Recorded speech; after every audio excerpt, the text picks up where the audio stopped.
这种跑单帮虽然辛苦万分，可是回到上海把带回来的货色卖掉，同时再购入新货，然后就聊以自慰地进入菜馆，大鱼大肉的饱餐一顿。因此中小型的菜馆天天座无虚席，而游乐场所也是满坑满谷。大商家最初认为大战开始是发战争财的机会。从前第一次世界大战时，德国颜料绝世，造成了4个千万富翁，如贝某、周某、席某、吴某等。因此这时好多大商人也在计划怎样才能发到战争财。可是打了3年，货价并未提高，白白的空等一场。只有五洋商人，由于跑单帮的人越来越多，他们倒有机会发了大财。战争到了第3年年底，上海的煤来源断绝，日本军舰到了上海，向煤炭商人购煤，这一下子煤球就起价了。所谓煤球，是上海市民家家用来煮菜煮饭的主要燃料，是用煤屑和黄泥做成的，烧起来很耐久。由于此时存煤日少，煤球的价格天天涨，质料却渐渐的差到泥多煤少，煮一餐饭要用去好多煤球。我们感到生活上的影响，别的无关重要，倒是煤球关系最大。后来几年，因为煤源不济，连电力都有限制了，家人吵着煤球买不到，我就想到战争开始时曾经买过许多煤堆在天台上，因为从前的煤站叫煤，价格便宜，1担2担是不送的，一叫非一卡车不可，重10几吨，叫来之后放在天台上，没有多大用处，日久之后也忘记了。后来才知道煤价飞涨，1担煤可以换14担煤球，物价飞涨，法币贬值。这个时候大家对黄金美钞还没有注意到，我查出当年黄金美钞的价格与法币的价值实在没有什么变动。例如陆字银行周报1938年4月，美钞1元合法币2元7角半，黄金10两合法币1142元。1938年12月，美钞1元合法币6元1角8分，黄金10两折合法币1999元。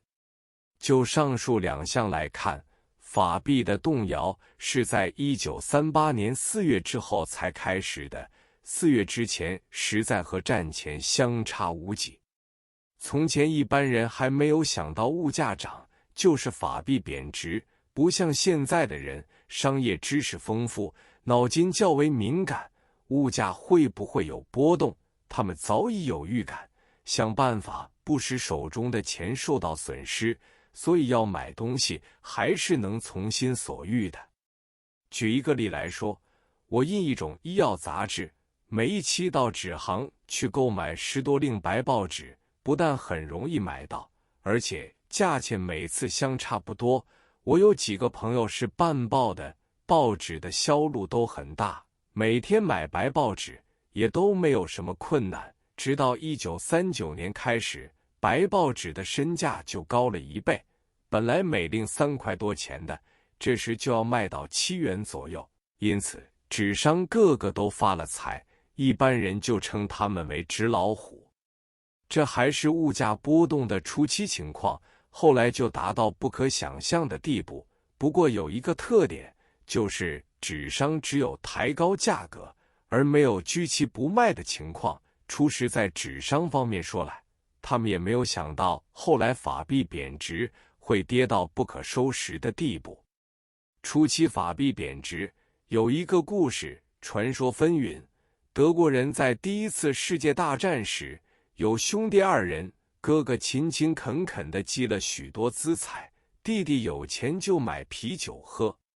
弟弟常常囊中空无一文，可是他饮罢啤酒之后，总是把那些空樽堆在后花园旷地。后来马克跌到不值钱，哥哥的积蓄化为乌有，那位一味饮啤酒的弟弟拥有啤酒空樽2、3千个，反而可以用这些空樽来换取食物，继续生存下去。这个故事大家都付之一笑，认为这只是海外奇谈。谁知后来在上海也发生了类似这般的情形。一般商人只知道求货如轮转，但求稍有所获就买进卖出。最初3年囤货的人毕竟少数，特别是成千成万跑单帮的人，钱财越赚越大，还没有囤积的观念。但是到了这时，跑单帮的人已成为天之骄子。我只懂得行医，根本不知道什么叫做囤货。我有一个远房舅舅陶廷尧，那时他是亚细亚汽油公司的买办，我的妹夫就在他的机构中任职。有一天，他走来对我说，现在最好的赚钱机会就是囤货，最好囤的货，一种是火油，一种是汽油。战争持续下去，这2样东西一定要涨上几10倍，只可惜我没有钱。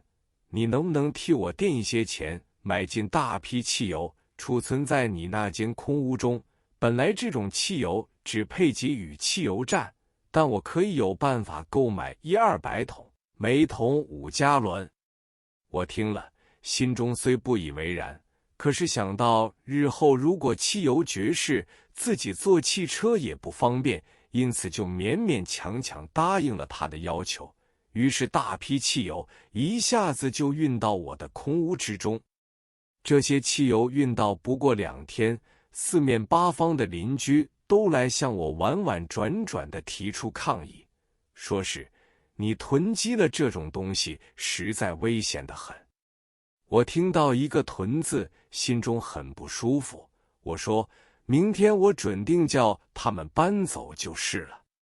我的妹夫也没有办法，只好雇了卡车，浩浩荡荡地运走。四邻都目睹此事，大家也就放心了。不过搬到最后，我还教他留下20桶，备作自己日后之用。谁知道日后汽油果然飞涨，涨到1000倍、10000倍，连算都算不出。